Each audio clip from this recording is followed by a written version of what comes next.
Hello everyone, my name is Uthris and welcome back to Space Engineers, where we are continuing work on our Deserts of Kharak build on the Base Runner. And in between episodes I have been working a little bit on the interior.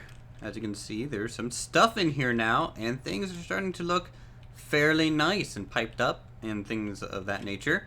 So we have storage kind of on the immediate left and right on the main kind of cargo bay area up here. This is of course where we will be parking our scout vehicles and things like that.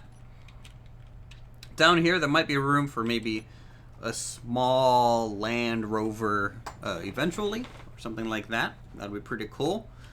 And through here we have the assembler, and that'll be piped up shortly, I hope. And then also we have our refineries kind of in this larger section here.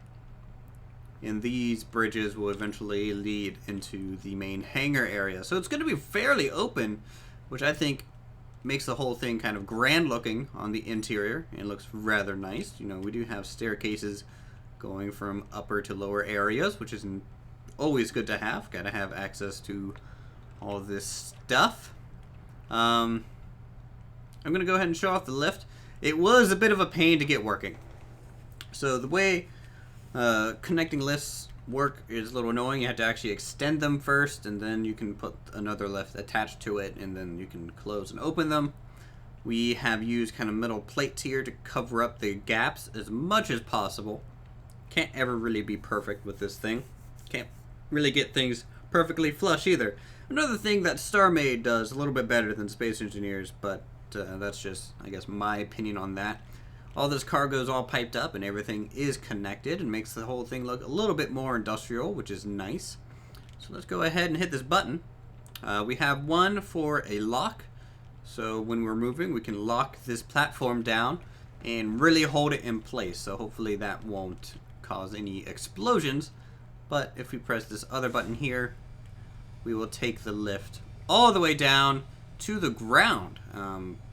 And this is the main way to get in and out of the ship if it's not at like some sort of docking mechanism itself. So this is it, and it goes pretty much exactly to ground level. It does lift up the back end just a fraction, just so it's a solid kind of, I don't know, attachment, I suppose. This way you can see all up in there. It's definitely very interesting to see it from ground floor. You get a real like sense of how big it is and how big this thing's going to be. And we can call this back up. We can also write it back up if we need to.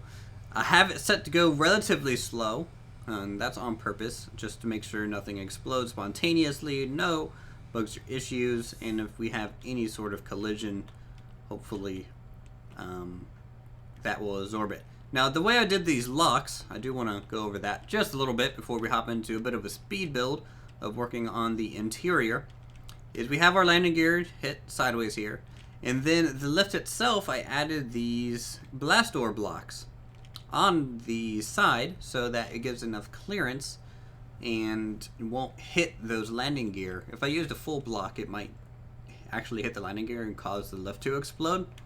And these blast door blocks are a little bit smaller, so they do fit rather nicely. And they're just basically clamps that will hold it down. You can see we do have some type of power efficiency for our assembler. That's right above that spot, and also adds a nice little detail for the underside. Hopefully, as we add more interior stuff, we'll be modifying the exterior to kind of match what's actually on the inside. I was thinking about doing a hinged door here, but it wouldn't be long enough to actually reach the ground. It's definitely, I don't know why I was lagging there for a second. Like, I measured this out, and if I have it at like a 45-degree angle or 60-degree angle, it will not even come close. It goes down to maybe about here on the wheel. So there's a lot of ground to cover in terms of that. So I don't know what I'm going to do with this back door yet. Maybe worst case scenario, we make it a hangar door that just opens and closes itself. Yeah. Anyways, so we're gonna go ahead and hop into a speed build. You guys can enjoy some music and the dizziness that is caused by watching these things, and I'll see you guys kind of at the end of the video.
Alright everyone, so I think this is as far as I'm going to get today on the interior, and things are looking really good.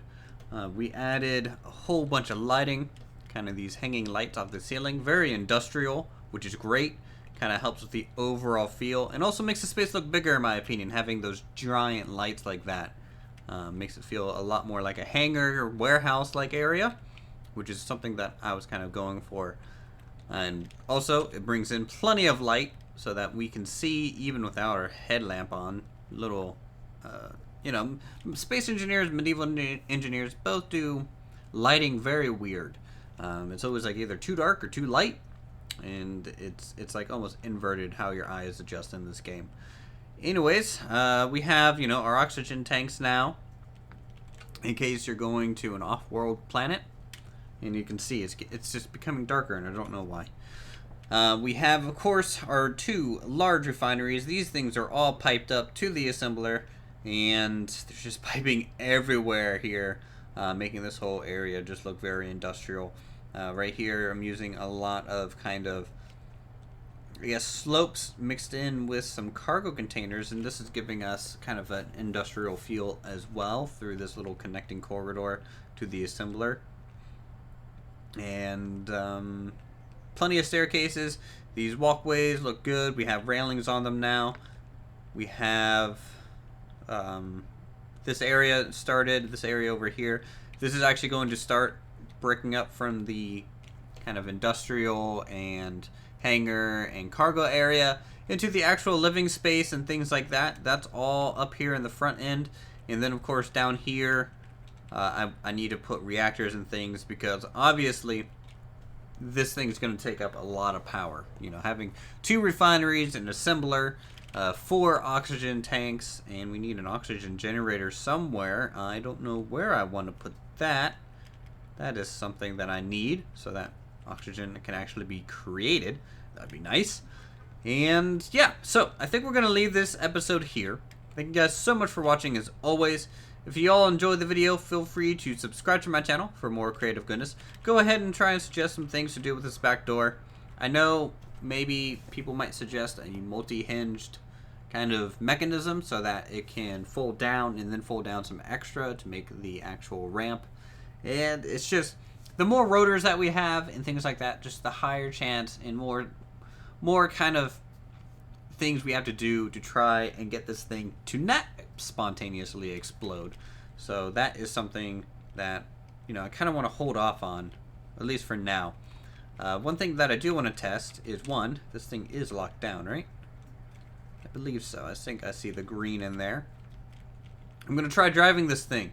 This could end badly. If it does, here's a hoping autosave doesn't decide to screw me over. So let's go ahead and save. I don't know if that refreshes the autosave countdown or not, but here we go. So we're going, see, I can't just press P because that'll unlock. Yeah, see, that unlocks the landing gear as well, but I can come back in here and relock it. Okay, so we can drive, and we can see how well this thing performs, at least in the hangar area. Now I'm going to slam on the brakes at pretty much full speed and hope everything stays connected. Okay.